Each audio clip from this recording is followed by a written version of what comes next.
Video game villains suck. I feel like we're still riding the high of villains like Andrew Ryan and Voss. If you look at any top 10, top 20, top whatever video game villains of all time list, you're not going to find many that originate from the mid to late 2010s. And sure, you could say that that's because they haven't had time to really soak in and make a long-term impact, but a lot of the villains that we love to bring up were instant classics when they first hit the stage. The game's medium is arguably the most narrative-focused it's ever been, and yet accompanying those bigger, better acted, better looking, and better written stories is a serious lack of outstanding antagonists. Why is that? I think the first thing that it comes down to is design, which is something that really helped solidify the greatness of early villains like Bowser, Dr. Robotnik, hell, even later with Pyramid Head. A bold, weird, unmistakable, striking design is sometimes all you need to make your mark. A lot of earlier villains weren't all that menacing, nor were they very complex, but they were just instantly recognizable. You could show someone a picture of Bowser, and if they'd even just seen their sibling fight him for a split second from the corner of their eye 4 years ago, they'd be like, oh yeah, I've seen this spiky turtle freak before. But then show somebody a picture of even a good villain with no distinct design, like Rafe, and unless they've spent a good amount of time with Uncharted 4, playing it or watching it and actually paying attention, all they're gonna see is a random white guy. My dad still remembers exactly how the devil from Cuphead looked and all his weird attacks and transformations, even though he just saw it in passing as I played it on the TV, but he's played half of Uncharted 2 and couldn't even recognize Nathan Drake when I showed him a picture. Design is so important for memorability, even if it's just a few scars or weird makeup, but as games get more realistic and take themselves more seriously, eye-catching designs are typically found in niche games instead of the more popular titles. Without a unique look for your villain, you aren't dead in the water. In fact, some of the most iconic villains have been humanoid with maybe a couple of small, simple signifiers at most, but in that case, you really need to make up a lot of ground through the writing and performances, with the general goal being to create an interesting and believable relationship between not only the antagonist and the protagonist, but also between the antagonist and the player themselves, and that second part is where so many games lose me. Let's keep the lens on Rafe for a moment, and Uncharted in general. Isn't it crazy that this series is known as one of the most iconic and well-made narrative-driven game franchises of all time, and yet we don't get great villains in 3 of the 4 games? 1 and 3's villains are pretty damn forgettable, and Lazarevich is fine in the context of 2's story. He's a force to be reckoned with, and he's the most interesting looking out of the bunch, but he's also kind of a cliche. He's fine. Out of the 6 villains in the original trilogy, the only one that I find to be better than fine is Flynn, and that's because we actually have an active arc with him as a player from the very beginning. He acts like our friend and then winds up betraying us, and every time he shows up after, you think about what a sleazebag he is. Actually witnessing that arc is super important instead of just being told about it or being given a bog standard evil guy wanna do evil, good guy wanna do good dynamic. It's why I like Uncharted 4's villains so much. There are quiet moments between the boys, Rafe and Nadine. You can see how these relationships have developed. It would have been infinitely less effective if we had just heard about how Rafe and Nate had a past involving Sam and then we met him for the first time at the auction, but instead we get to live the past and see the jealousy and ego that Rafe has even prior to his turn against the Drakes, which makes it feel a lot more personal. An example of how to do this poorly has to be Spider-Man Miles Morales, a game that I really enjoy from a gameplay perspective, but Finn is such a horrible and unrealistically portrayed villain that it makes the story hard to care about. She's stubborn, hypocritical, and acts plain dumb most of the time, and I've seen people try to defend this by saying that that's the point, she's supposed to be like that, that's why she's the villain, but like, I don't think that was what the point was, Chief.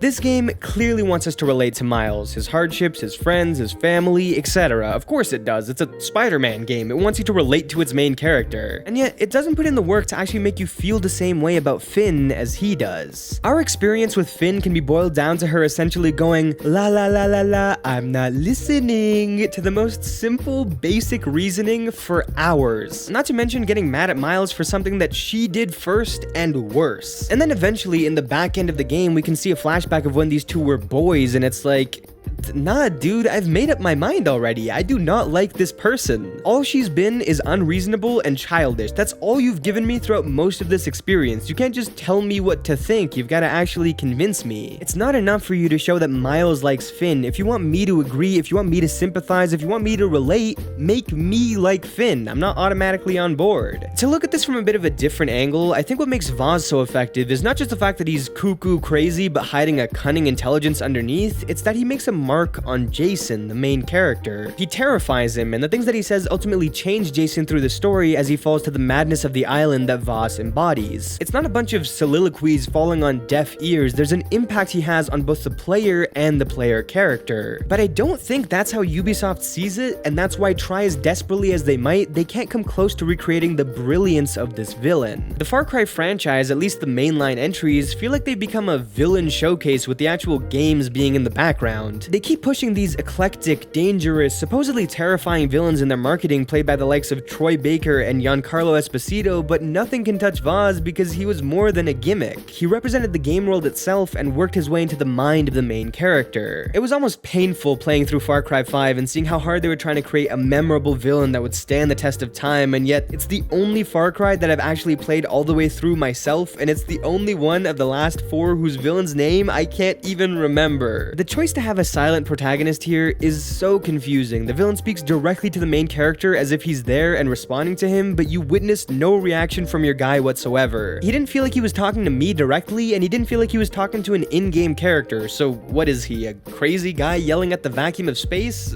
Fun. If you have a silent protagonist, you can still have a good villain, but at that point you gotta sever this cord almost entirely. Present the villain in a way that a player can find endearing or interesting just to observe and try to understand them. Portal does a really great job of this, making its villains fun characters with funny dialogue that stick in your head for being basically the only thing that you hear throughout the game. They're your villains, they're your friends, they're your tour guides, they can exist without any other character even needing to acknowledge them. A more serious version of this is Andrew Ryan, a person that you hear more through pre-recorded messages and when he's referenced by other people than you do directly, only seeing him in person for one short scene. It's fascinating just to hear this man's contorted vision of what humanity is destined for, what it can become. He's not even a character for most of the game, he's an ideology, a character study. I'm way more interested in my own feelings towards him and the things that he says than I am in his relationship with the main character Jack, which is the same thing that makes the Atlas twist so effective. I don't care that he lied to Jack, I'm shocked that he pulled a switcheroo on the idea of me as a player following the objectives given to me by a friendly NPC. The twist villain works because of how it affects you, the person holding the controller, not Jack. Contrast that with a villain like Escharum from Halo Infinite, who you also only face in person once after spending the whole game basically interacting with this dude via hologram, and all he's doing is threatening the chief, saying generic bad guy lines, "Ooh, I'm gonna get you, just you wait, bam, you're dead, okay, delete us from my memory-yeetus, this villain sucks poo-poo." I feel like some of the most effective antagonists in recent years are ones who aren't antagonists the whole way through. Complex characters who you see evolve, either corroding over time or starting in a horrible place and being brought back into the light. Abby from The Last of Us 2, Dutch from Red Dead 2, byproducts of games that let you soak in their long runtimes and see these characters evolve into having 3, 4, 5 dimensions. Red Dead 2, for a lot of players, will probably last longer than the entirety of Breaking Bad. Having this evolution of Dutch works a lot better than just having a straightforward bad guy, even though the game basically does do that as well. But the thing about these complex characters is that there's almost no studios out there that have the writing chops to pull this off effectively. The last 10 years haven't been void of good villains. I've named a few recent ones that I like, and then there's a few others like Baldur or even Hades, but I don't see more than a couple of these standing the test of time and going toe-to-toe with what's come before. Unique designs have become pretty rare in mainstream titles. Too many games are trying to extract the secrets of effective antagonists without understanding why they worked in the context that they did, and the list of studios that can conceive and execute more complicated characters is a damn short one. And in the end, it doesn't even lead to bad villains all that often. You'll notice that I didn't even bring up that many bad villains in this video. It just leads to horribly boring ones